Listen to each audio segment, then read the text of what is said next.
नमस्कार विद्यार्थी मित्रांनो, आपण याआधी पाहिलेला आहे मराठी व्याकरणाचा किती म्हणून सांगा भाग 12वा आणि याच्यानंतर आता आपण पाहतोय कंटिन्यू करत आहोत भाग कितवा म्हणून सांगा आपण 13वा। याआधी पहिल्यांदा तुम्ही ते 12 भाग कंटिन्यू करा। पहिलाच चॅप्टर आहे, सर्व 12 भाग आपण त्या पहिल्या चॅप्टरचे कंटिन्यू केलेले आहे। त्याच्यामध्ये खूप सारे प्रश्न सुद्धा आपण सोडवून घेतलेले आहे। ठीक आहे, चला पुढे जाऊ, पुढचा मुद्दा बघणं सुरू करू। काल जे शिकलो त्याच्याशी संबंधित पुढचा पार्ट आपण इथे कंटिन्यू करू। ठीक आहे, इथे पाहणार आहोत आपण शब्द। काल आपण काय काय शिकलो त्याला एकदा थोडंसं रिवाइज करा। हे पहा, तुमच्याकडे स्वर आले, बरोबर आहे। स्वरामध्ये तुम्ही काय टाकले सांगा, स्वर टाकले। त्याच स्वरामध्ये तेच स्वर जर टाकले म्हणजे एकाच जातीचे जर टाकले तर त्याचे कोणते झाले सांगा, ह्रस्वमध्ये ह्रस्व टाकले, त्याचे कोणते झाले, दीर्घ झाले। वेगवेगळे स्वर एकत्र केले त्याचे तुम्ही काय केले सांगा, संयुक्त स्वर केले, बरोबर आहे। व्यंजनामध्ये व्यंजना टाकली तुम्ही,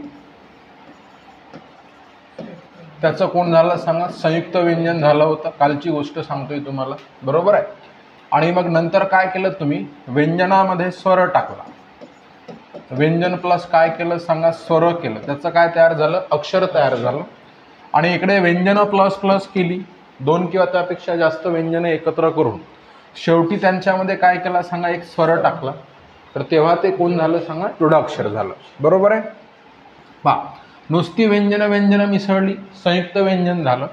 एकाच जातीचं जेव्हा तुम्ही त्या ठिकाणी काय सांगा व्यंजन टाकलं तेव्हा त्याला तुम्ही काय म्हटलं, द्वित्व म्हटलं। हे पहा, जसं कालचं आपण जर समजा एकदा कंटिन्यू करतो म्हटलं तर एकदा लक्षात घ्या की आपल्याकडे काय काय आलं होतं, त्याच्यानुसार आपण इथे काय सांगा लक्षात घेऊ।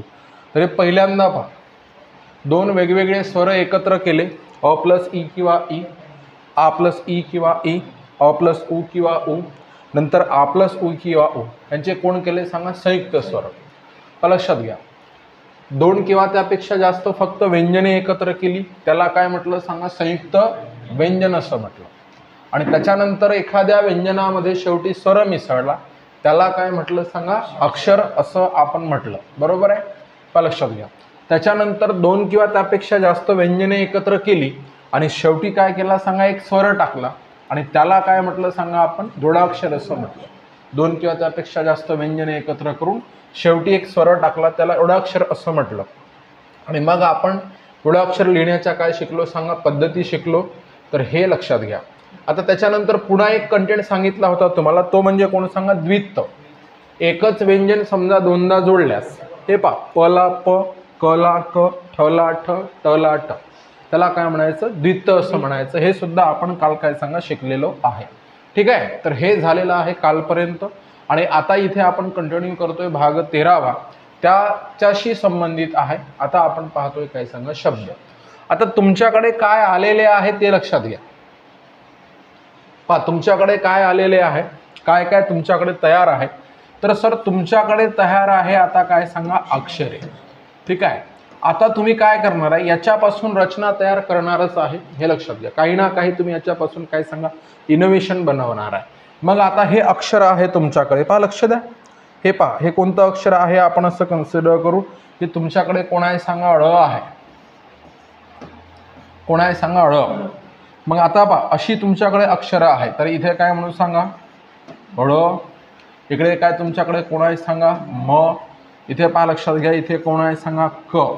आता अक्षर आहे तर काय होतं, हे कशाही क्रमाने लावला, यांचा क्रम कसाही लावला तर त्याला अर्थ प्राप्त होत नाही, हे पहिल्यांदा लक्षात घ्या। म्हणजे मी जर समजा पकडलं असं आणि इथे काय केलं, ळ, इथे काय म्हटलं सांगा, म, आणि इथे काय म्हटलं सांगा, क। अरे समजलं का। आता ही कोण झालेली आहे सांगा, रचना। या ठिकाणी प्रथम समजून घ्या, या ठिकाणी आपण कोण एकत्र केलेली आहे, ह्या ठिकाणी काय सांगा, अक्षरे एकत्र केलेली आहे। अक्षरे एकत्र केलेली आहे, अशा प्रकारची रचना झालेली आहे। रचना झालेली आहे ळ म क, ळ म क अशी रचना केलेली आहे। आता मी तुम्हाला प्रश्न विचारतो, सांगा ह्या रचनेला काही अर्थ प्राप्त झाला आहे का, ळ म क ह्याला काही अर्थ आहे का, नाही। मग आपल्याला याला काय प्राप्त करून द्यायचं आहे सांगा, अर्थ प्राप्त करून द्यायचा आहे। आणि तुम्हाला हे समजत आहे, काय समजत आहे माहित आहे की यांचा जर समजा व्यवस्थित क्रम लावला तर त्याच्यातून अर्थ निघतो, अर्थपूर्ण एक शब्द काय सांगा तयार होतो. मग आता पहा, तुम्हाला एक गोष्ट लक्षात आली की कोणत्याही क्रमाने चालत नाही.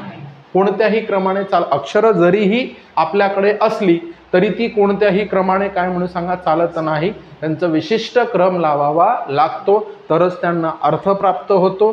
आणि अर्थ प्राप्त झाल्यावर मग त्यांना आपण काय म्हणणार आहोत, शब्द असे म्हणणार आहोत. तर हे इथे काय करा सांगा, लक्षात घ्या. ठीक आहे, चला थोडंसं काय करू सांगा, पुढे जाऊ आणि पुढचा पॉईंट बघणं या ठिकाणी आपण काय करू सांगा, सुरू करू.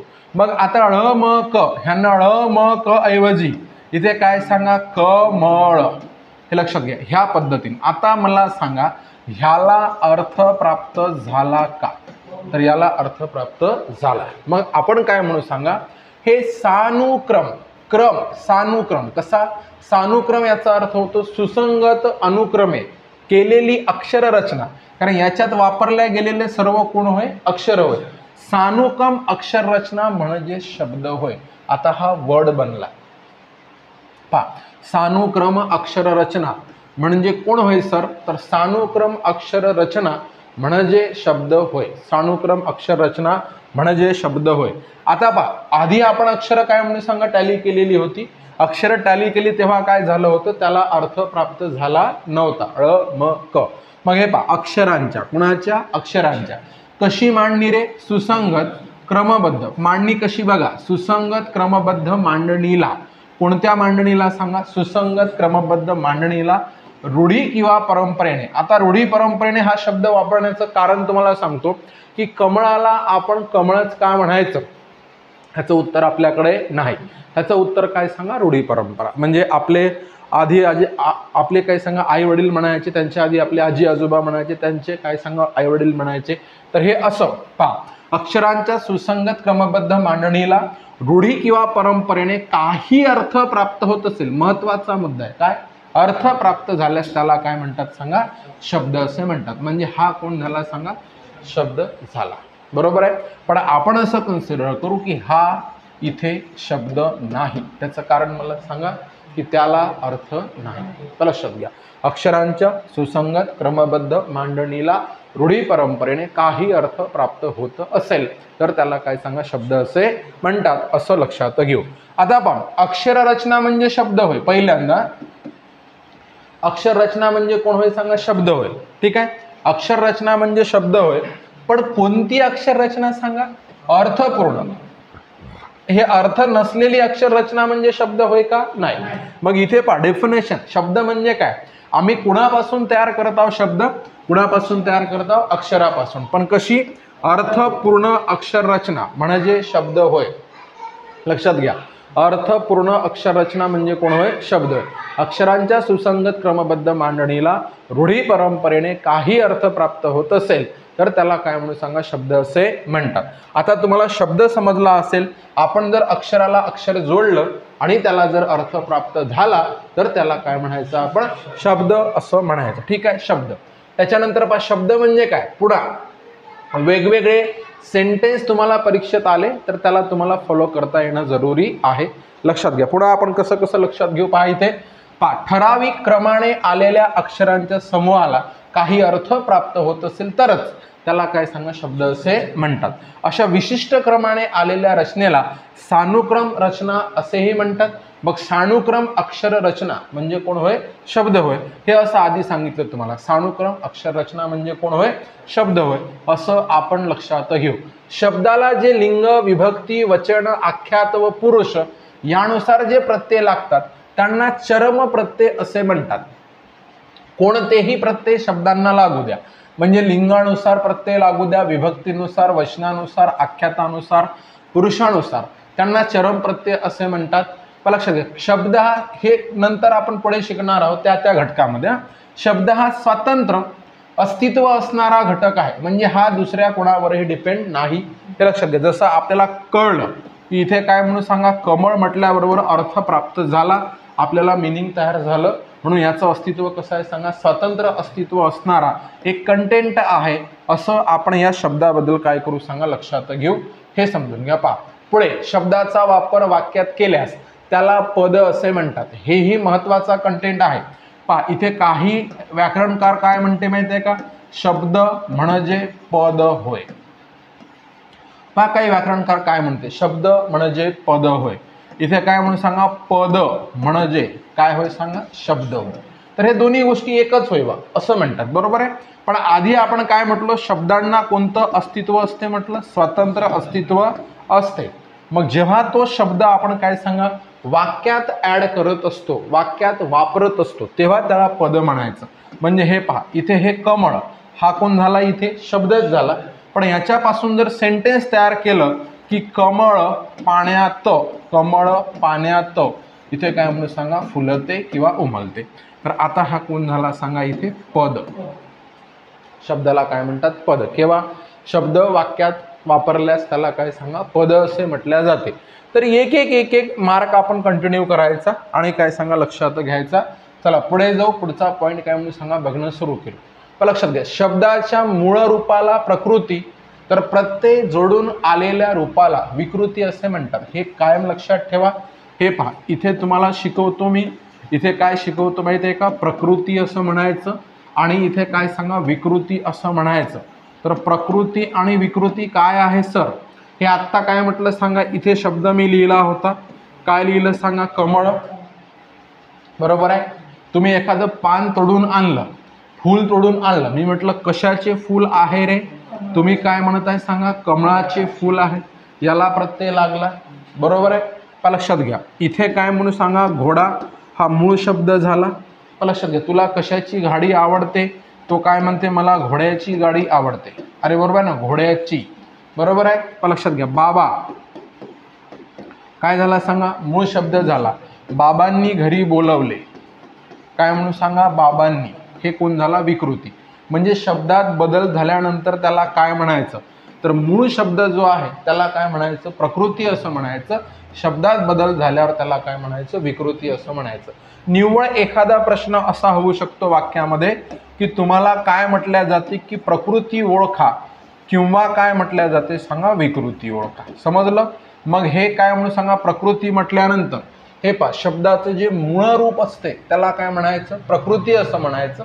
आणि त्याला काही प्रत्यय जोडले, विभक्तीचे, शब्दयोगी अव्ययांचे, इतर कोणतेही प्रत्यय त्या शब्दाला जर जोडल्या गेले असेल तर तेव्हा त्याला काय म्हणायचं विकृती असं म्हणायचं. मग हे पहा कमळ ही प्रकृती झाली, तर कमळाचे, कमळाला, कमळाने, कमळाशी, कमळातून, कमळाकडे, हे कोण झालं सांगा विकृती झालं असं आपण लक्षात घ्यायचं. लक्षात घ्या. आता तुम्हाला सांगतो एक लेखिका आहे डॉक्टर लीला गोविलकर, त्यांचं पुस्तक आहे. पहा ह्यांच्या मते वाक्यात वापरलेला प्रत्येक शब्द हा पदच असतो. हे आधी सांगितलं तुम्हाला. वाक्यात वापरलेला प्रत्येक शब्द हा कोण असतो पद. पण पहा लक्षात घ्या शब्दाला स्वतंत्र अस्तित्व आहे आणि त्याचा यूज जेव्हा सेंटेन्समध्ये होतो तेव्हा तो कोण असतो पद होत असतो, असं आपण इथं लक्षात घ्यायचं. ठीक आहे. चला पुढे जाऊ आणि काय करू सांगा पुढचा मुद्दा बघणं आपण काय सांगा सुरू करू. ठीक आहे. पहा शब्दाची लक्षणे, शब्द कशाला म्हणायचा हा एक प्रश्न बनतो तुम्हाला. आतापर्यंत आपण शब्दाबद्दल बोललो. शब्दाची लक्षणे म्हणजे काय, शब्द एक ध्वनी, शब्द एक ध्वनी असू शकतो, हे सिंगल ध्वनी असू शकतो. पण लक्षात घ्या तुम्ही काय म्हणून सांगा श्री, एखाद्याचं नाव ठेवता काय म्हणता सांगा श्री म्हणता, बरोबर आहे. एखाद्या व्यक्तीचं नाव किंवा बा असं नाव, पण लक्षात घ्या कस्तुरबा यांचं नाव काय होतं सांगा बा. तर हा सुद्धा हा शब्दच झाला, हा सुद्धा कोण झाला शब्दच झाला, बरोबर आहे. एक ध्वनी किंवा ध्वनी समूह असू शकते. ध्वनी समूह म्हणजे आत्ताच कमळ, रमेश, राजेश, घोडा, गजानन, ज्ञानेश्वर, हा ध्वनींचा कोण राहू शकतो समूह राहू शकतो. म्हणजे शब्द हा एक ध्वनी किंवा ध्वनीचा काय सांगा समूह राहू शकतो असं आपण इथं कन्सिडर करायचं. लक्षात घ्या शब्दाला संकेताने किंवा रूढीने एखादा अर्थ प्राप्त होणे गरजेचे असते. जसं हे कमळ आहे, मग इथे कमळ म्हटल्याच्या नंतर काय झालं सांगा याला अर्थ प्राप्त झाला. पण इथे आपण पहिल्यांदा लिहिलं कोण सांगा ळ म क, ह्याला काय सांगा अर्थ प्राप्त झाला नाही, म्हणून याला आपण काय म्हटलं नाही सांगा शब्द असे म्हटलं नाही. मग शब्दाला संकेताने किंवा रूढीने एखादा अर्थ प्राप्त होणे गरजेचे असते. हा महत्वाचा पॉईंट, हे तुम्ही समजून घ्या. ठीक आहे.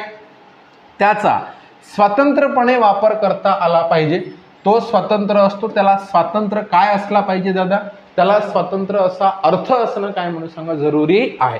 हे पहा, त्याचा स्वतंत्रपणे वापर करता आला पाहिजे. आता तंगप, हे तंगप हा शब्द होय का? नाही, काय अर्थच नाही. पण हेच इथे कोण झाला सांगा? पतंग म्हटलं, हा कोण झाला? शब्द झाला, असं आपण कन्सिडर करू. मग शब्दाच्या लक्षणामध्ये शब्दामध्ये एक ध्वनी असतो किंवा एकापेक्षा जास्त ध्वनी असतात असं आपण कन्सिडर करू. शब्दाला संकेताने किंवा रूढीने एखादा अर्थ प्राप्त होणे गरजेचे असते, त्याच्यानंतर त्याचा स्वतंत्रपणे वापर करता आला पाहिजे. हे हा शब्द नाही आणि हा कोण होईल सांगा? शब्द होईल, असे आपण इथे लक्षात घेऊ. मला सांगा, क्लिअर होत आहे सर्वांचं? चला पुढे जाऊ. आता पदबंध हे नवीन कन्सेप्ट आहे आणि खूप छान आणि बढिया कन्सेप्ट आहे. समजून घ्या पदबंध म्हणजे काय असतो ते समजून घ्या. तुम्ही काय करत असता पहा, इंग्रजीमध्ये लक्षात घ्या, काय म्हणून सांगा? तुम्हाला फ्रेज वगैरे माहित आहे किंवा आपण काय म्हणून सांगा, जसं म्हणता इथे काय म्हणून सांगा? क्लॉजेस म्हणता. लक्षात घ्या, त्यामध्ये नॉमिनेटिव्ह, ऑब्जेक्टिव्ह, सब्जेक्टिव्ह वगैरे कन्सिडर करता. पहा, शब्द व वाक्य यांच्या मधली अवस्था म्हणजे त्याला शब्दही म्हणता येत नाही आणि त्याला वाक्य सुद्धा म्हणता येत नाही. म्हणजे ना तो शब्द असतो ना ते वाक्य असते, यांच्या मधली अवस्था म्हणजे कोण होय सांगा? पदबंध. पदबंध म्हणजे तुमच्या घरी हे कार्यकर्ते आलेले आहेत. कोण आले आहे सांगा? गणपतीच्या सणाला तुमच्या घरी सर्व कोण आलेले आहे? पाहुणे आलेले आहे, बरोबर आहे. तर पाहुणे हे कोण झालं रे? हे पाहुणे हे कोण झालं सांगा? नाम झालं. आता पाहुणे काय करताय की हा एक मुख्य रस्ता आहे, बरोबर आहे. हे काय म्हणून सांगा? इथे मुख्य डोर आहे आणि ह्या मुख्य डोअरमध्ये हे सगळे बसलेले आहे आणि एखादा खेळ खेळत आहे. आता हे खेळ खेळत असल्या कारणाने जाण्या येण्याला काय होत आहे मला सांगा? अडचण होत आहे, जाण्याला अडचण. मग आता हे पाहुणे कोण आहे सांगा? नाही, समजून घ्या. पहिल्यांदा पाहुण्याबद्दल अधिक माहिती देऊ आपण. काय म्हणून सांगा? एक समजून घ्या की गणपती उत्सव साजरा करण्यासाठी आमच्या घरी आलेले पाहुणे. हे पाहुणे कशासाठी?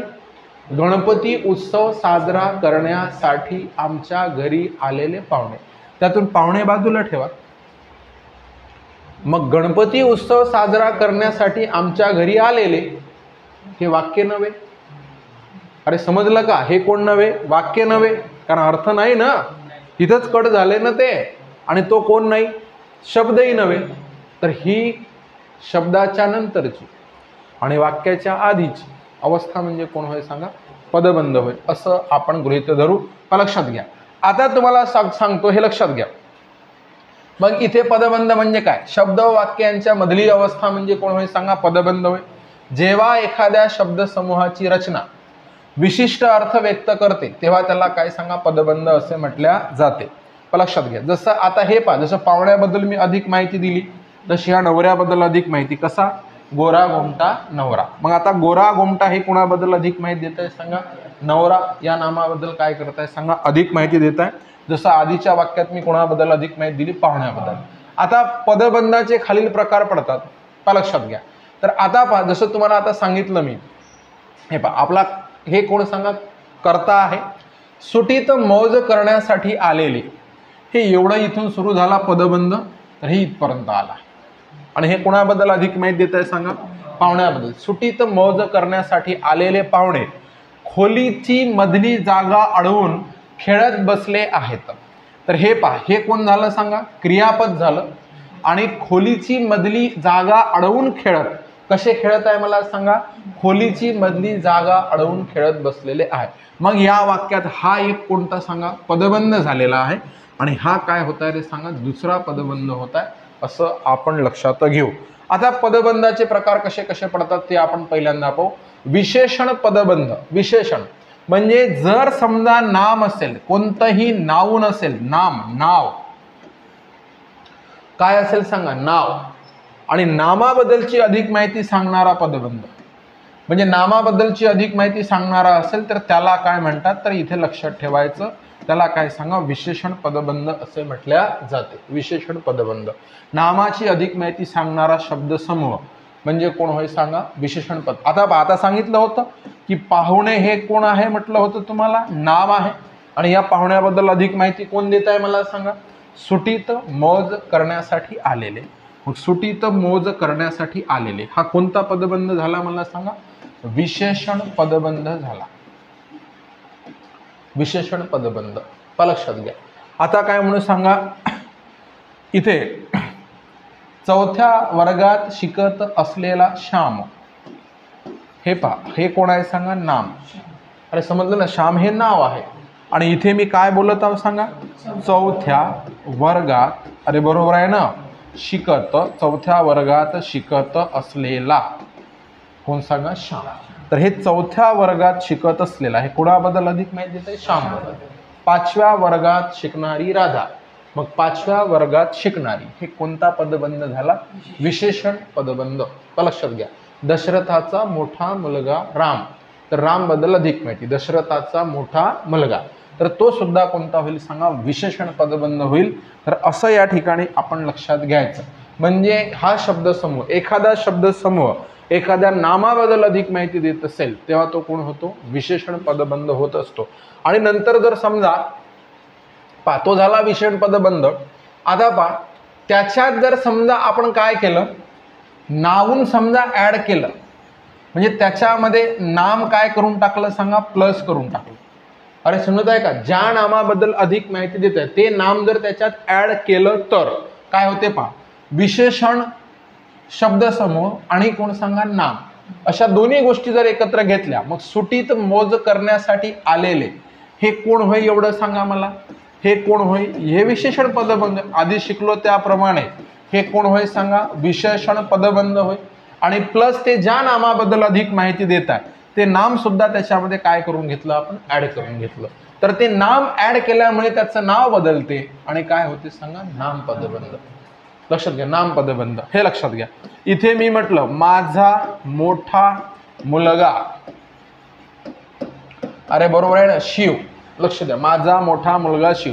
तर माझा मोठा मुलगा हे कोण झालं सांगा? विशेषण पदबंध झालं. बरोबर आहे. पण आता याला नाम पदबंध होण्यासाठी काय करावं लागेल की त्याच्यामध्ये हे जे पुढचं नाव आहे ते काय सांगा? ऍड करून घ्यायचं. आणि मग आता ते कोणत्या प्रकारचा पदबंध होईल मला सांगा? नाम पदबंध होईल. असं आपण लक्ष, कारण नाम त्याच्यामध्ये आलेला आहे ना.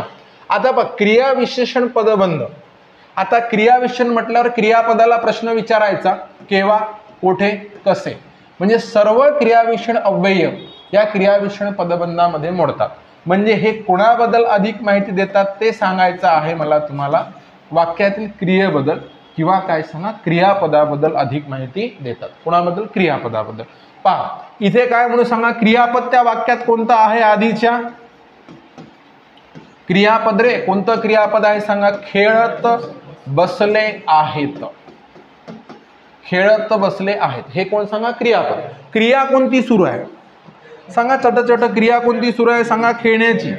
क्रिया कोणती सुरू आहे सांगा? खेळण्याची. मग खेळत बसले आहेत. तर कसे, कसे, कोठे, केव्हा, किती, कसे सांगा? खोलीची मधली जागा अडवून खेळत बसले आहेत. मग हे झालं कोण सांगा? क्रिया विशेषण पदबंध. कोठे, कसे, किती, केव्हा. तर खोलीची मधली जागा अडवून. लक्षात घ्या. आता काय म्हणून सांगा? तो घरी येताना प्रायव्हेट गाडीला लटकून आला. हे क्रिया कोणती झाली मला सांगा? पहिल्यांदा काय झालं सांगा? आला. म्हणजे क्रिया कोणती? येण्याची. क्रियापद कोण? आला. पण येण्याबद्दल अधिक माहिती काय दिलं? प्रायव्हेट गाडीला लटकून आला. तर हे कोण झालं सांगा? क्रियाविशेषण. कसा आला? बरोबर आहे. लक्षात घ्या. आपण काय म्हणून सांगा? तो मोठ्याने हसला. क्रिया कोणती सांगा? हसण्याची. हसला हे कोण झालं सांगा? क्रियापद. कसा हसला सांगा? तो मोठ्याने हसला. कसा रे? मोठ्याने. मग हे कोण होते सांगा? क्रियाविशेषण पदबंध. पण ते पदबंध नाही आहे, ते फक्त एकच शब्द झाला. आपण कसं म्हणून सांगा? लक्षात घ्या. तो रस्त्याने जाताना, रस्त्याने जाताना जोरजोरात मोठ्याने हसला. कसा आहे? तो रस्त्याने जाताना जोरजोरात मोठ्याने हसला. केव्हा, कोठे, कसा हे कोण झाला सांगा? क्रियाविशेषण पदबंध. कारण माहिती कोणाबद्दल देत आहे मला सांगा? क्रियापदाबद्दल देत आहे. तर असे आपण काय सांगा? पदबंधाचे प्रकार या ठिकाणी कंटिन्यू करत आहोत. महत्वाचा मुद्दा आहे. आता पहा क्रियापद पदबंध. क्रियापद पदबंध ज्याच्या संपूर्ण म्हणजे क्रियापद दिलेलं आहे. रे पा क्रियेशी निगडित कोण सांगा शब्दसमूह, हे फक्त क्रियापद. क्रिया कोणती आहे सांगा खेळण्याची, तर हे एकच शब्द आहे का? खेळतो असा एक शब्द आहे का? नाही, एकापेक्षा कशा आहे जास्त शब्द आहे, म्हणून खेळत बसले आहेत. हे झाला कोणता सांगा क्रियापद पदबंध. आता नीट लक्ष द्या, पदबंध किती पाहिले आपण सांगा 4. 1 2 3 4 बरोबर आहे. पहिला कोणता सांगा विशेषण, जिथे नामाबद्दल अधिक माहिती. दुसरं काय सांगा नाम पदबंध, म्हणजे विशेषण पदबंधासोबतच नाम ऍड केलेला आहे. तिसरं कोण पाहिलं आपण सांगा क्रिया विशेषण पदबंध, म्हणजे क्रियापदाबद्दल काय सांगा अधिक माहिती देणारे. आणि चौथं काय सांगा क्रियापदाशी संबंधित शब्द, तर याला काय सांगा क्रियापद पदबंध. असे पदबंधाचे एकूण किती प्रकार ह्या ठिकाणी आपण कन्सिडर करू काय सांगा 4 प्रकार पडतात. विशेषण पदबंध, लक्षात घ्या नाम पदबंध, क्रिया विशेषण पदबंध आणि कोण सांगा क्रियापद पदबंध. असे आपण इथे काय करू सांगा लक्षात घेऊ. कोणाबद्दल माहिती देत आहे हा मुद्दा आपल्याला समजणं जरुरी आहे.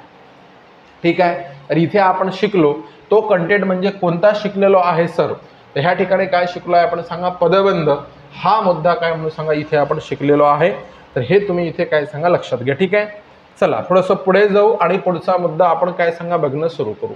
चला आपण पाहू आता सेंटेन्स. आपला शब्द क्लिअर झाला बा. शब्दामध्ये आपण काय म्हटलं सांगा, अक्षरांच्या सुसंगत क्रमबद्ध मांडणीला रूढी परंपरेने काही अर्थ प्राप्त होत असेल तर त्याला काय सांगा शब्द असे म्हणतात. आता तुमच्याकडे शब्द आले, शब्द मांडा. तुमच्याकडे एक शब्द आला, एक शब्द काय आला तुमच्याकडे सांगा बदक आला. दुसरा शब्द काय आला तुमच्याकडे कमळ आला. बरोबर आहे. मग आता तुम्ही असे शब्द एकत्र करा आणि इथे काय सांगा बदक पाण्यात. बरोबर आहे. इथे काय म्हणून सांगा पोहते. बदक पाण्यात पोहते. सांगा ह्या रचनेला अर्थ प्राप्त झाला का? झाला. अरे झाला ना, पूर्ण विचार मांडला ना आपण. मग पा सानुक्रम शब्दरचना म्हणजे कोण होय सांगा वाक्य. सुसंगत अनुक्रमे केलेली शब्दरचना म्हणजे वाक्य. शब्दांच्या कोणाच्या शब्दांच्या सुसंगत क्रमबद्ध मांडणीला रूढी किंवा परंपरेने काही अर्थ प्राप्त झाल्यास त्याला काय म्हणतात वाक्य असे म्हणतात. अर्थपूर्ण शब्दरचना म्हणजे कोण होय वाक्य होय, शब्द नाही, हे चूक झालेलं आहे. पहा अर्थपूर्ण शब्दरचना म्हणजे कोण होय सांगा वाक्य होय. अर्थपूर्ण शब्दरचना म्हणजे कोण होय वाक्य होय. उदाहरणार्थ एक्झाम्पल राम आंबा खातो. पहा आपण राम आंबा म्हटलं एवढंच वाक्य होईल का? नाही. मग अर्थपूर्ण शब्दरचना म्हणजे कोण होय सांगा वाक्य होय. मग राम आंबा खातो, राधा गाणे गाते, विद्यार्थी अभ्यास करतो, बाबा गावाला गेले, चिमणी घरटे बांधते, मी घरी नव्हतो, काल पाऊस पडला, हे कोण झाली वाक्य. पहा शब्दांच्या सुसंगत क्रमबद्ध मांडणीला रूढी परंपरेने काही अर्थ प्राप्त होत असेल तर त्याला वाक्य असे म्हणतात. वाक्य म्हणजे पूर्ण अर्थाचे काय म्हणून सांगा बोलणे होय. वाक्य म्हणजे एक पूर्ण मांडलेला काय म्हणून सांगा विचार होय. लक्षात घ्या सानुक्रम शब्दरचना म्हणजे वाक्य होय. सुसंगत अनुक्रमे केलेली शब्दरचना म्हणजे कोण होय सांगा वाक्य होय. असं आपण लक्षात घ्यायचं. म्हणजे तुमच्या लक्षात येत आहे अक्षरांना अर्थ प्राप्त झाला, अक्षरांच्या समूहाला अर्थ प्राप्त झाला तर त्याचा काय बनतो शब्द बनतो. आणि शब्दांच्या समूहाला जर अर्थ प्राप्त झाला तर त्याचं काय बनते सांगा सेंटेन्स बनते. त्याचं काय सांगा वाक्य बनत असते. असे आपण लक्षात घेऊ. मुद्दा क्लिअर होत आहे सर्वांचा. चला थोडंसं काय सांगा पुढे जाऊ. लक्ष द्या. परत हे इथे सांगितलं वाक्य म्हणजे पूर्ण अर्थाचे बोलणे. म्हणजे तुम्ही राम आंबा लक्षात घ्या माझे जेवण, तो घरी असं म्हणू शकता का? नाही. मग पूर्ण अर्थ लागला पाहिजे. राम आंबा खातो, माझे जेवण झाले, तो घरी नव्हता, बाबा घरी नाही, आईने स्वयंपाक केला, असा पूर्ण अर्थ लागणं जरुरी आहे. ठीक आहे. म्हणून वाक्य पूर्ण अर्थाचे बोलणे होय. अर्थपूर्ण शब्द समूहाला काय म्हणतात सांगा वाक्य असे म्हणतात. वाक्याच्या रचनेत शब्द विशिष्ट क्रमाने मांडले जातात, त्यामुळे वाक्याला काही अर्थ प्राप्त होत असतो. जर शब्दांचा क्रम बदलला तर वाक्याचा अर्थ सुद्धा बदलतो. म्हणजे पुढचा शब्द मागे मागचा आधी केला तर वाक्याचा सुद्धा अर्थ बदलत असतो. हे पहा 2-3 काय सांगा प्रश्न तुम्हाला विचारतात तर ते तसेच्या तसे उत्तर परीक्षेत लिहायचे हे लक्षात घ्या. शब्दांचा अभ्यास करणारे शास्त्र. शब्दांचा पहा शब्दांचा डिक्शनरी समजते ना, डिक्शनरी त्याला शब्दकोश म्हणता तुम्ही शब्दकोश. तर असं शब्दांचा अभ्यास करणाऱ्या शास्त्राला काय म्हणतात ते शास्त्र इथं आलेच आहे कोशशास्त्र लक्षात ठेवायचं. म्हणजे विचारलं तुम्हाला शब्दांचा अभ्यास करणारे शास्त्र म्हणजे कोण होय सांगा? कोशशास्त्र. शब्दांच्या बदलणाऱ्या रूपांचा, ही ते रूप आला, शब्द पा रूप आला, रूप पा शब्दांच्या बदलणाऱ्या रूपांचा अभ्यास करणारे शास्त्र म्हणजे रूप विमर्श, म्हणजे विचार विमर्श करणे त्याच्यावर, त्याला रूप विमर्श शास्त्र असं म्हणतात. शब्दांचा अभ्यास करणारे शास्त्र म्हणजे कोण होय सांगा? कोशशास्त्र होय. लक्षात घ्या, शब्दांच्या बदलणाऱ्या रूपांचा अभ्यास करणारे शास्त्र म्हणजे रूप विमर्श शास्त्र होय. आणि हा प्रश्न विचारला होता, हे तिन्ही प्रश्न होय. ॲनालिसिस या शब्दाचा अर्थ लक्षात घ्या, ॲनालिसिस या शब्दाचा अर्थ वाक्यशास्त्र विचार असा होतो. लक्षात घ्या, वाक्यशास्त्र विचार हा सुद्धा प्रश्न आलेला आहे. त्याच्यामुळे हे सगळं आपण काय सांगा या ठिकाणी टाकलेलं आहे. मराठीच्या अँगलनं प्रश्न पुढे मिळेल तुम्हाला, ॲड केलेला आहे मी, तर तेव्हा तिथे बघून घ्या. ठीक आहे. आता आपल्याला काय बघायचं आहे माहिती आहे का? व्याकरण कशाला म्हणतात. इथपर्यंत आपण पहिल्या चॅप्टरपर्यंत कंटिन्यू करत आलेलो आहे. आता व्याकरण कशाला म्हणतात. ठीक आहे. आता एक व्याकरण म्हणजे काय, चला मला तुम्ही सर्वजण सांगा काय चुकते काय बरोबर आहे. 2-3 वाक्य लिहितो पहा. इथे काय म्हणतो सांगा? राम आंबा खाते. राम आंबा खाते. हे पहा, सीता आंबा. सर्वजण उत्तर द्यायचं आहे. सीता आंबा खातो. हा, काय चुकलंय ते सांगा. हा, मला सांगा पहिल्यांदा, राम चुकला का? पटापट सांगा. राम चुकला का? नाही. सीता चुकली का? नाही. आंबा चुकला का? नाही. पहिल्या वाक्यात कोण चुकलं? खाते. बरोबर आहे ना? खाते. तिथं काय पाहिजे होतं मला सांगा? हा, म्हणजे हे चूक. या ठिकाणी काय पाहिजे होतं सांगा? खातो. ओके, लक्षात. सीता आंबा खाते. सीता आंबा खातो असं लिहिलं गेलेलं आहे. काय पाहिजे होतं? खाते असं पाहिजे होतं. ठीक आहे. हा तुम्ही केलेला बदल आहे, ह्याला नाव देऊ बदल क्रमांक 1. ओके. आता मला असं वाटते की खाते खातो नाही चुकलं असं मला वाटते. काय फायनल ते आपण नंतर पाहू. माझं असं म्हणणं आहे की सीता वरच्या वाक्यात घेऊन जा आणि राम काय सांगा खालच्या वाक्यात आणा, म्हणजे मूळ वाक्याच्या ठिकाणी करून पहा. प्रॅक्टिकल करणं फारच जरुरी असतं, लक्षात घ्या. मग आता जर समजा सीता वरच्या वाक्यात नेऊन ठेवली असती तर मूळ वरचं वाक्य काय झालं असतं? सीता आंबा खाते. बरोबर झालं असतं का? आणि पहा इथे काय म्हणून सांगा, खाली जर राम आणला असता तर राम आंबा खातो. तुम्ही धाडकन काय चुकलं सर म्हणे? तुम्ही काय म्हटलं? खाते खातो. हे काय सांगा रॉंग झालेलं आहे असं तुम्ही बोलले. पण इथे काय रॉंग होत आहे मला सांगा. तर आपल्याला काय सांगा, हे शब्द बदलले आहे ना वाक्यामध्ये. ठीक आहे. आता हा झाला तुम्ही केलेला बदल, त्याला बदल क्रमांक 1 म्हणू. आणि हा झाला हा बदल, ह्याला बदल क्रमांक काय म्हणून सांगा? 2 म्हणू. आता प्रश्न मला तुम्हाला विचारायचा आहे. तो प्रश्न म्हणजे काय विचारायचा आहे? लक्ष द्या. इथे प्रश्न विचारायचा आहे कुणाचे बरोबर? हा, माझे बरोबर की तुमचे? पटापट सांगा. चुकण्याचं दोघांचे बरोबर, हे असं ऑप्शन चूक असते हा MPSC मध्ये. दोघांचे बरोबर नाही, एक तर तुमचे सांगा नाही तर माझे सांगा. कोणाचे बरोबर सांगा. दोघांचे बरोबर नाही हे तर क्लिअर करून दिलं. मग आता तुमचं बरोबर राहील किंवा माझं बरोबर. व्याकरण इथूनच सुरू होते. एक एक सेंटेन्सचं आपल्याला महत्त्व आहे व्याकरणामध्ये, हे लक्षात घ्या. सांगा कोणाचे बरोबर? हा हा, 2 पैकी 1. ते कोणतं मग? हे पहिला बदल बरोबर की दुसरा बदल बरोबर? नाही, जाऊ द्याचं टेन्शन घेऊ नका. तुम्हाला कळत जर असेल तर इथे काय करू, हे प्रकरण इथं होल्ड करू. बरोबर आहे. दुसरं वाक्य घेऊ. लक्षात घ्या. राम म्हणाला, लक्ष द्या, टेन्शन अजिबात घेऊ नका. राम म्हणाला मी जाते. बरोबर. सीता म्हणाली, सीता म्हणाली मी जातो. ठीक आहे. चला इथे चेक करा. आता तुमचा बदल क्रमांक 1 जर घेतला, इथे काय चुकलं? राम म्हणाला मी जाते, हे रॉंग झालं. इथे काय पाहिजे सांगा? जातो पाहिजे. समजते ना सर्वांना? सीता म्हणाली मी जातो, हे रॉंग झालं. इथे काय पाहिजे? जाते. समजलं का रे? आता हा झाला तुम्ही केलेला बदल क्रमांक 1, हे पहिल्या वाक्यानुसार. समजलं ना? आता माझा बदल करून पहा मी केलेला. ठेवा, सीतावर ठेवा. सीता म्हणाला मी, सीता म्हणाला, इथंच तर चूक होत आहे. अरे समजलं, रामला खाली घेतलं, राम म्हणाली, म्हणजे हे तुम्हाला विनाकारण मी तुम्हाला सांगितलं हे असा बदल करायचाच नसतो, हे लक्षात घ्या. असा बदल काय म्हणून सांगा, करायचा नसतो, हे तुम्ही या ठिकाणी काय सांगा लक्षात घ्या. म्हणजे तुमचं जे होतं, अरे समजत आहे का, तर तेच काय होतं सांगा, बरोबर होतं. समजलं. म्हणजे इथून एक आपल्याला समजते की फक्त कोण बदलावं, क्रियापदाने बदलावं. कोणानुसार, कर्त्यानुसार, कर्मानुसार, क्रियापदाने बदलावं.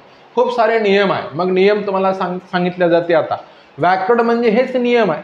आता तुम्ही मला सांगा, तुम्ही जे प्रश्न विचारला त्याचं 100% बरोबर उत्तर दिलं की सर म्हणे क्रियापद चुकलं, क्रियापद चुकलं.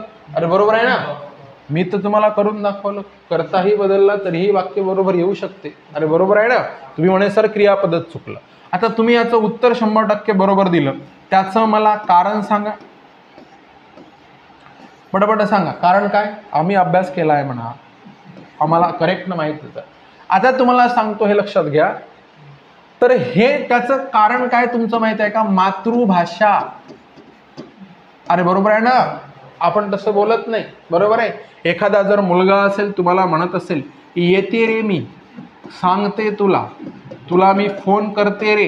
अरे बरोबर, तुम्ही अबे मूर्खा कसा बोलून राहिला, बरोबर आहे. कारण ते तुम्हाला नियम नाही माहित, पण चांगला बोलत जा म्हणते, असा मुलीसारखा बोलू नको, बरोबर आहे. मग इथे काय सांगा, ओकारांत क्रियापद पाहिजे. काय म्हणून सांगा, जर पुल्लिंगी नाम असेल तर. नियम नाही माहित आम्हाला, ओकारांत पुल्लिंगी हे काही सर्कस आम्हाला माहित नाही, ठीक आहे. पण तरी आपण लक्षात घ्या, पुल्लिंगी नाम असेल तर क्रियापद कसं पाहिजे सर, ओकारांत पाहिजे, हा महत्वाचा मुद्दा. आता बघा, हे जर समजा इथं वर्गात यूपीचा पोरगा जर बसून असता, त्याला जर म्हटलं असतं, मी काय म्हटलं असतं, राम आंबा खातो, सीता, राम आंबा खाते, सीता आंबा खातो. मी म्हटलं क्या गलत है, त्यांना काय म्हटलं असतं, कुछ भी गलत नहीं है, अगर राम आम खाता है तो सीता को भी आम खाने दो. अरे बरोबर आहे ना, कारण त्याला याच्याशी काय देणं घेणं, लिंग वचन विभक्ती काय काही घेणं नाही, बरोबर आहे. तसं मागे तुम्हाला सांगितलं, एखादा तेलंगणातून आला, तो काय विचारते, आमची जावई कोठे गेली म्हणते. अरे बरोबर आहे ना, लिंग वचन विभक्तीची पूर्ण वाट लावतो. पण तुमची मातृभाषा मराठी असल्या कारणाने तुम्हाला काय सांगा, नियम माहिती आहे, कारण तुम्ही बोलता. मग तसं बोलायचं नसते, तुम्ही कशाचा नियम सांगितला सांगा, बोलण्याचा नियम सांगितला. आता एका शब्दात सांगा मला, भाषा म्हणजे काय, हा महत्वाचा मुद्दा. आता इथे लक्ष द्या, एका शब्दात आपण भाषा बरोबर, इथे काय सांगा, बोलणे. मग आता तुम्ही नियम सांगितला, कशाचा नियम, भाषेचा. भाषेचा म्हणजे काय सांगा, बोलण्याचा, बरोबर आहे. म्हणून हे लक्षात घ्या, इथे भाषेच्या म्हणजे बोलण्याच्या नियमांचे, भाषेच्या नियमांचे काय रे, स्पष्टीकरण करणारे शास्त्र. भाषेच्या नियमांचे स्पष्टीकरण करणारे शास्त्र, करणारे शास्त्र म्हणजे व्याकरण होय. आता व्याकरण म्हणजे काय, हे एकदम सिंपल डेफिनेशन इथं लक्षात ठेवायची. काय सांगा, भाषेच्या नियमांचे स्पष्टीकरण करणारे शास्त्र म्हणजे कोण होय सांगा, व्याकरण होय. म्हणजे आता भाषा म्हणजे बोलणे, आणि ह्या ठिकाणी आपण असं लक्षात घेऊ, व्याकरण. व्याकरण म्हणजे काय सर, तर व्याकरण म्हणजे नियमांत बोलणे. कसे बोलणे सांगा, नियमांत बोलणे. पहा, व्याकरण म्हणजे काय सांगा, नियमांत बोलणे. हे पहा, भाषा म्हणजे बोलणे आणि व्याकरण म्हणजे काय सांगा, नियमांत बोलणे. भाषेच्या नियमांचे स्पष्टीकरण करणारे शास्त्र म्हणजे व्याकरण होय. हे झाले डेफिनेशन, बरोबर आहे. आता वेगवेगळे लोक वेगवेगळ्या पद्धतीने मांडेल. इथे काय म्हणून सांगा, व्याकरणकार जे आहे, आता समजा मला मांडायचं आहे, भाषा कशी बोलावी, भाषा कशी लिहावी, भाषा कशी व्यक्त करावी, हे नियम ज्या शास्त्रात स्पष्ट केलेले असतात त्याला काय सांगा, व्याकरण असे म्हणतात, बरोबर आहे. पहा, भाषा आपण काय म्हणून सांगा, व्याकरण म्हणजे असे शास्त्र, व्याकरण म्हणजे असे शास्त्र ज्याच्यात भाषेच्या नियमांचे स्पष्टीकरण केलेले असते. ज्या शास्त्रात भाषेच्या नियमांचे स्पष्टीकरण केलेले असते त्याला व्याकरण असे म्हणतात. मग तुम्ही म्हणता काय यार म्हणते, वेगवेगळ्या डेफिनेशन, वेगवेगळ्या नाही आहे, कॉपीराईटचा गुन्हा दाखल होतो. अरे समजते ना. म्हणून मुद्दा तोच आहे, आपल्याला काय वेगवेगळ्या पद्धतीने मांडायचा असतो. भाषेच्या नियमांचे स्पष्टीकरण करणारे शास्त्र म्हणजे कोण होय सांगा, व्याकरण होय. ठीक आहे. व्याकरण या शब्दाची फोड कशी होते हा तुम्हाला प्रश्न विचारते. वी प्लस आ प्लस इथे कोण सांगा, क्रू. कंसामध्ये काय म्हणून सांगा कर्ण, अशी पुढे होते. हा काय म्हणून सांगा एक प्रश्न वेगळा. आणि व्याकरणला समजा तुम्हाला इथे जर शब्द विचारला, समानार्थी शब्द जर असा विचारला एखाद्या वेळेस, त्याचं उत्तर काय द्यायचं, स्पष्टीकरण. भाषेच्या नियमांचे स्पष्टीकरण करणारे शास्त्र म्हणजे कोण होय, व्याकरण होय.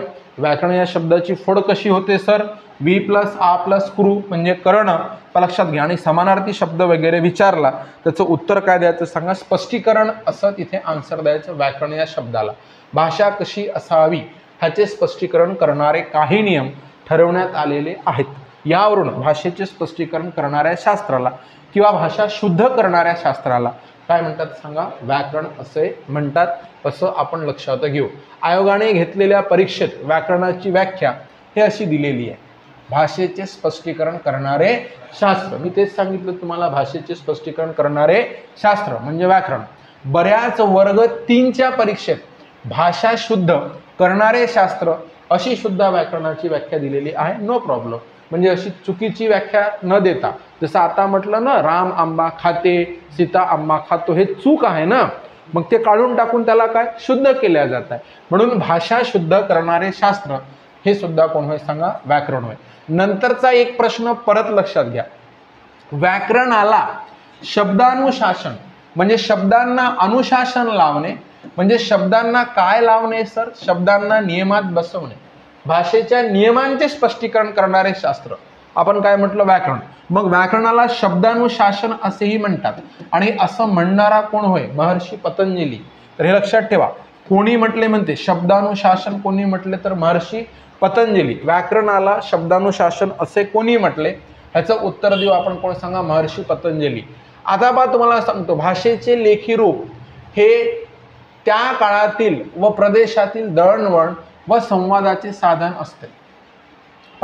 लिखित भाषा जी असते ना, आता जुनी आपल्याकडे काय उपलब्ध आहे माहिती आहे का, जुनी पत्रे उपलब्ध आहे, एका राजाने दुसऱ्या राजाला पाठवलेली. इंग्रजांनी आपल्या सरकारमध्ये झालेला पत्र व्यवहार उपलब्ध आहे. नंतर शिवाजी महाराजांनी इतर राज्यांशी झालेली काय सांगा पत्रे उपलब्ध आहे. तर हे लक्षात घ्या की भाषेचे ते कोणतं रूप झालं सांगा, लेखी रूप झालं. हे भाषेचे त्या काळातील म्हणजे जेव्हा तेव्हाचा ज्याचा त्याचा काय सांगा काळ, त्या काळातील व त्या त्या प्रदेशातील कसं दळणवळण आणि कोण सांगा संवाद, त्याचे काय सांगा साधन असते. भाषेच्या लेखी रूपापेक्षा ध्वनी रूप चंचल असते. कोणतं सांगा, लेखी रूप कसं असते रे, स्थायी असते. अरे बरोबर आहे ना. आणि ध्वनी रूप चंचल म्हणजे जसं एखादा खोटं बोलतो आणि म्हणते मी असं बोललोच नाही म्हणते, मग त्याच्यासाठी सगळं लिखित पुरावे आलेले आहे. बॉन्ड पेपरवर आपण लिहून घेतो, त्याच्या हाताने सही करून घेतो, अंगठा घेतो, अरे समजत आहे ना. मग ते कसं असते, स्थायी असते. हे बघ तू असं बोलला होता, असं लिहून दिलेलं आहे तू, बरोबर आहे म्हणून. आणि ध्वनी रूप कसे असते, चंचल, कारण ध्वनी विरून जातात, नष्ट होतात. प्रदेश, व्यक्ती, जात, प्रसंग यानुसार बदल झालेले दिसतात बोलीमध्ये. लक्षात घ्या, लेखी रूप कसं असते, स्थायी असते. ध्वनी रूप मात्र कसं असते, चंचल असते. लक्षात घ्या.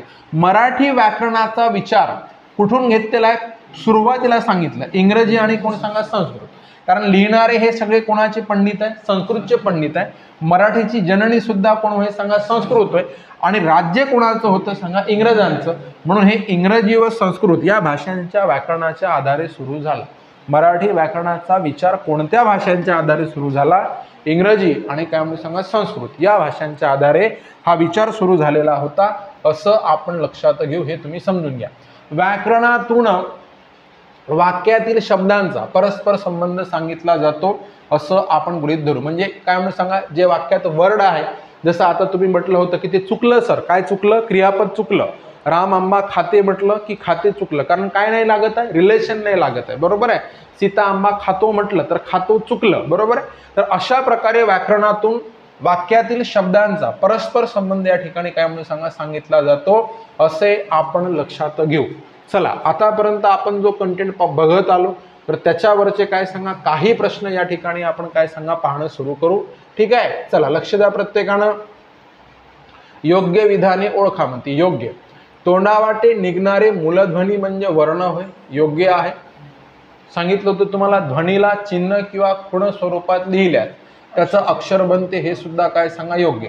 शब्द होण्यासाठी, हे आजचं कॅल्क्युलेशन आहे, शब्द होण्यासाठी अक्षरे ठराविक क्रमाने येऊन त्यांना अर्थ प्राप्त होणे गरजेचे असते, बरोबर. अर्थपूर्ण शब्दसमूहाला वाक्य असे म्हणतात, हे सुद्धा बरोबर.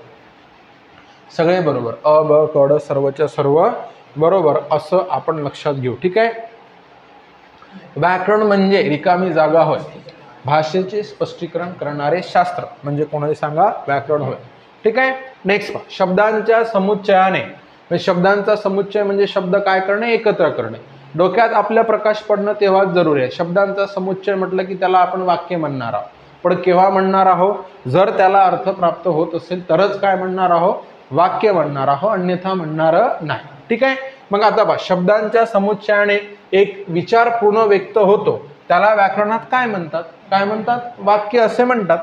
अक्षर म्हणजे काय, आवाजाच्या किंवा ध्वनीच्या प्रत्येक खुणेला त्याचं चिन्ह, त्याला काय म्हणतात सांगा, अक्षर असे म्हटल्या जाते, असे आपण लक्षात घेऊ. ठीक आहे. ठराविक क्रमाने सेंटेन्स आपण काय म्हणून सांगा, लक्षात घ्या. ठराविक क्रमाने आलेल्या अक्षरांच्या समूहाला काही अर्थ प्राप्त होत असेल तर त्याला रिकामी जागा असे म्हणतात. शब्द कोणाचा समूह, अक्षरांचा. अक्षरांचा समूह म्हणजे कोण होईल, शब्द. आणि शब्दांचा अर्थपूर्ण समूह म्हटलं तर वाक्य होत जाईल, हे लक्षात घ्या. भाषेचे स्पष्टीकरण करणाऱ्या शास्त्राला व्याकरण असे म्हणतात. आता इथे काय म्हणते सांगा, मॅच द पेअर. तर हे काल तुम्हाला शिकवून झालेलं आहे, बरोबर आहे. भाषेचे स्पष्टीकरण करणारे शास्त्र म्हणजे कोण होय सांगा, व्याकरण होय. हे पहा, आता तुम्हाला हे पेअर मॅच करताना फक्त ग्रामरच्याच नाही, इतरही विषयामधल्या जोड्या आणि पेपर सोडवण्याच्या काय सांगा पद्धती असते. तुमच्या 25% माहितीवर तुम्ही काय सांगा पेपर सॉल्व करू शकता. हे पहा, अ किती म्हणून सांगा, 3. व्याकरण बरोबर आहे. अ 3 ठिकाणी आहे, त्याचा अर्थ असा होतो की चौथी जोडी ऑप्शन मधून कट झाली. ठीक आहे. पहा, पूर्ण अर्थाचे बोलणे, पूर्ण अर्थाचे बोलणे म्हणजे काय सांगा, वाक्य होय. तर ब किती सांगा, 4. बरोबर आहे. आता ब 4 2 ठिकाणी आहे, म्हणजे पर्याय कितवा गेला सांगा, 3रा. ठीक आहे. ज्यांचा उच्चार करण्यास कमी वेळ लागतो, नंतर स्पष्ट व खणखणीत उच्चार, ह्यांना काय म्हणून सांगा, अनुस्वार असे म्हणतात. तर हे पहा, क किती सांगा, 1. आपण असं क काय म्हणून सांगा, स्पष्ट व खणखणीत उच्चार. हे पहा, इथे काय म्हणून सांगा, स्पष्ट व खणखणीत उच्चार, ह्यांना काय सांगा, अनुस्वार. ड किती म्हणून सांगा, 1. उत्तर काय होईल सांगा तुमचं, 2. ज्यांचा उच्चार करण्यास कमी वेळ लागतो ते कोण होईल सांगा, ऱ्हस्व स्वर. म्हणजे अ किती सांगा, 3. पूर्ण अर्थाचे बोलणे. ब कोण सांगा, 4. ज्यांचा उच्चार करण्यास कमी वेळ लागतो ते कोण सांगा, 2. आणि स्पष्ट व खणखणीत उच्चार कोण सांगा, अनुस्वार. तर हे पर्याय म्हणजे पहिला कट होईल आणि काय सांगा, दुसरा करेक्ट राहील. असं आपण इथं काय करू सांगा, लक्षात घेऊ. मॅच द पेअर मध्ये सगळं लावता येते, काही कठीण जात नाही, हे लक्षात घ्या. पहा, आता पहा, तुम्हाला आधीच सांगितलं होतं, त्याच्यानुसार काय सांगा, प्रश्न येतात रे बाबा, हे सांगितलं. STI मुख्य परीक्षा 2016 मध्ये प्रश्न विचारलेला आहे हा, म्हणून तिथे मी टाकलेलं होतं, बरोबर आहे. लक्षात घ्या. शब्दांच्या शास्त्राला काय कोशशास्त्र म्हटलं होतं, बरोबर आहे. पहा, न शब्दांचे जे रूप बदललं जाते त्याला काय सांगा, रूप विमर्श शास्त्र असे म्हणतात म्हटलं. आणि ॲनालिसिस बद्दल आपण बोललो होतो. इंग्रजीत ॲनालिसिस वरून मराठीच्या व्याकरणामध्ये वाक्यशास्त्र विचार हा शब्द तयार झालेला आहे. असं लेखन नियमानुसार अयोग्य असलेले वाक्य ओळखून त्याचा अचूक पर्याय निवडा. अयोग्य म्हणजे सर कोणतं शोधायचं आहे, चुकीचं. अक्षरे म्हणजे पूर्ण उच्चारलेला वर्ण होय, करेक्ट. पूर्ण उच्चारलेला वर्ण म्हणजे स्वर असतो ना त्यांच्यामध्ये, अयोग्य पाहायचं आहे. म्हणजे पहिलं योग्य आहे. व्यंजनात स्वर मिसळून अक्षर बनते, हेही योग्य आहे. अक्षर म्हणजे पूर्ण अर्थाचे बोलणे. नाही, अक्षर नाही, शब्द नाही, इथे कोण पाहिजे, वाक्य. म्हणजे हे काय सांगा, रॉंग आहे, बरोबर आहे. मुखावाटे निघणाऱ्या मूलध्वनींना वर्ण असे म्हणतात, हे राईट. वाक्य म्हणजे पूर्ण अर्थाचे बोलणे होय, म्हणून तिसरं कसं होईल सांगा, अयोग्य होईल. हे इथं आपण काय करू सांगा, लक्षात घेऊ. आता पहा, मला एक पुन्हा नवीन कंटेंट तुम्हाला शिकवायचा आहे. तो नवीन कंटेंट जर समजा शिकले नाही तर मराठीमध्ये पुढचा जो चॅप्टर येईल तुम्हाला संधी वगैरे, तो चॅप्टर तुम्हाला सॉल्व नाही करता येणार. तर आतापर्यंत आपण काय करत आलो ते लक्ष द्या, एकदा परत सांगतो, रिवाइज करू आपण, बरोबर आहे. हे पहा, इथे काय म्हटलं सांगा, वर्ण. वर्ण इथे काय म्हणून सांगा, मूलध्वनी. अरे बरोबर आहे ना, वर्ण इथे काय म्हणून सांगा, मूलध्वनी. किती आहे सांगा, 52. हे किती सांगा, 52. ह्यांच्यापासून आपण काय तयार करत आलो, आपल्याकडे कोणते स्वर होते, ऱ्हस्व स्वर, बरोबर आहे. इथे काय म्हणून सांगा, स्वर, ऱ्हस्व. मग ऱ्हस्व पासून काय सांगा दीर्घ तयार केले, मग काय केले सांगा संयुक्त तयार केले, बरोबर आहे. आणि मग व्यंजनापासून संयुक्त व्यंजन केली, व्यंजनामध्ये आपण काय केला स्वर टाकला, अक्षर केलं, व्यंजन व्यंजन आणि स्वर त्याला काय सांगा जोडाक्षर म्हटलं, व्यंजन त्याच जातीचे मिसळून त्याला काय केलं द्वित्व केलं. आतापर्यंत काय केली जुळणी केली, जुळणी एकात एक मिसळणे, एकात एक मिसळणे असं करू करू आपण कॅल्क्युलेशन केलं. तर आता हे लक्षात घ्या आपल्याला ते सर्व वेगळं करता येते का ते बघा, बरोबर आहे, वेगळं करता येते का. मग अक्षराची फोड करणे, इथे मी डायरेक्ट हेडिंग टाकलेलं आहे कशाचं सांगा शब्दाची फोड करणे. पण मित्रांनो शब्दाची फोड करणे असं आपण बघू नये, तर पहिल्यांदा काय करू सांगा अक्षराची फोड करणे, जोडाक्षराची फोड करणे, अरे बरोबर आहे ना, अक्षर म्हणा जोडाक्षर म्हणा त्याची काय सांगा फोड करणे. मग आता समजा तुम्हाला म्हटलं क ची फोड जर करायची असेल तर तुम्हाला प्रत्येकाला माहित पाहिजे याच्यामध्ये क प्लस काय सांगा अ आहे, बरोबर आहे. इथे काय सांगा काची फोड जर करायची असेल तर याच्यामध्ये काय सांगा क प्लस कोण आहे सांगा आ आहे, अरे समजत आहे ना. इथे जर समजा आपल्याला म्हणू कीची फोड जर करायची असेल तर याच्यामध्ये कोण सांगा क प्लस कोण दीर्घ ई आहे, जसं असेल तसं पहा. इथे काय म्हणजे सांगा फोड करा, मी सांगतो त्याची पहा. म प ट त लक्षात घ्या. इथे काय म्हणून सांगा रा, इथे वा, वी, के, कै, को. चला ह्यांची काय म्हणून सांगा फोड करून बघा, म्हणजे एक सराव म्हणून बोर्डवर नाही तुमच्या याच्यात करायचे, पुढे पुढे गेल्यावर काय म्हणून सांगा बराच चुकणार. पहा प्रथम या ठिकाणी आपण काय करत आहोत सांगा अक्षरांची फोड करू, लक्ष द्या. इथे म म्हटल्याच्या नंतर काय होईल सांगा म प्लस काय सांगा अ होईल. इथे प म्हटल्याच्या नंतर काय होईल रे सांगा प प्लस काय सांगा अ होईल, बरोबर आहे. इथे ट म्हटल्याच्या नंतर काय होईल सांगा ट प्लस अ होईल. त म्हटल्याच्या नंतर काय सांगा त प्लस अ अशी फोड होईल. आता पण तुम्हाला सांगतो इथे रा म्हटल्याच्या नंतर फोड कशी होईल सांगा र प्लस आ. इथे काय सांगा व प्लस काय सांगा आ, हे झाली अक्षराची फोड. शब्दाची फोड करताना अक्षराचीच फोड करायची आहे हे विसरू नका, कारण एखादा शब्द आला तुमच्या समोर.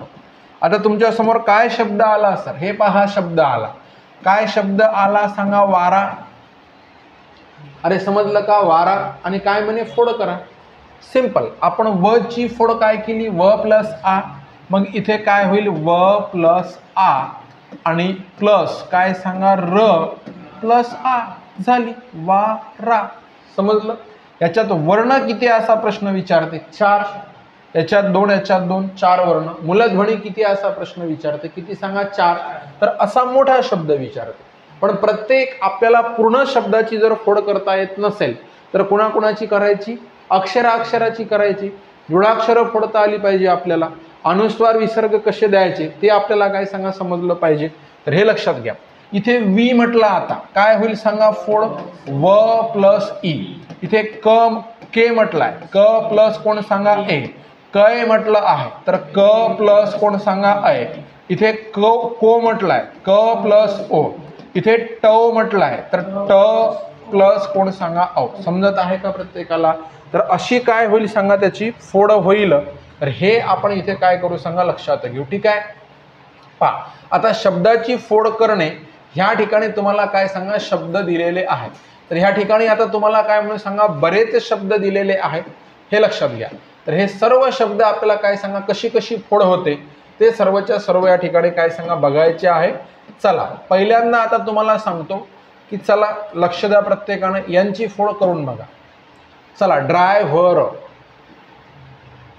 हां आता हे 5 शब्द तुम्ही लिहा, तुमच्या वहीमध्ये लिहा आणि याची काय म्हणून सांगा फोड करा. म्हणजे आता पहिल्यांदा अक्षराची करायची आहे आणि मग कुणाची करायची, एक एक अक्षर. समजा ड्रायव्हर मधल्या संपूर्ण शब्द फोड करायला घ्यायचा नाही तर पहिल्यांदा कोण घ्या सांगा ड्रा, एवढाच घ्या. अरे बरोबर आहे ना. मग इथे काय होते सांगा ड. ड्रायव्हर उच्चारमध्ये काय ड प्लस र प्लस कोण सांगा आ, झाला ड्रा, बरोबर आहे. हा झाला ड्रा.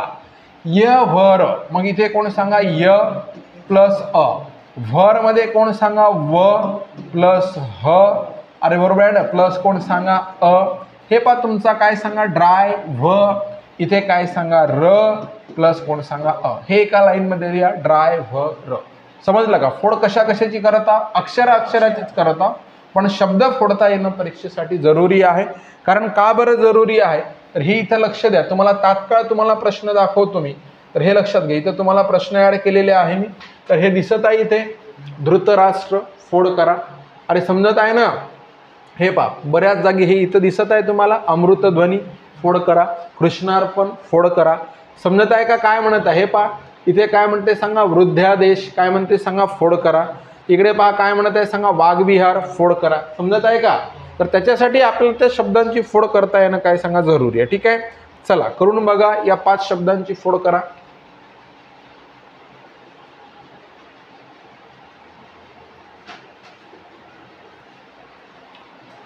चला आता आपल्याला ह्याला कसं सोडवायचं आहे पहा. तुम्ही प्रयत्न केलेले असेल, तुम्ही प्रयत्न जे करत आहे तर ते चुकणार अजिबात नाही, हे लक्षात घ्या. ड्रायव्हरला आपण क्लिअर केलेलं आहे. ड्रायव्हर आपण कसं कन्सिडर करू हे लक्षात घ्या. तर इथे बघा ड्रायव्हरमध्ये सुरुवात कुणापासून होत आहे सांगा ड, मग इथे ड प्लस काय सांगा र प्लस कोण रे आ, हा कोण झाला सांगा ड्राय. एवढं झालं ना?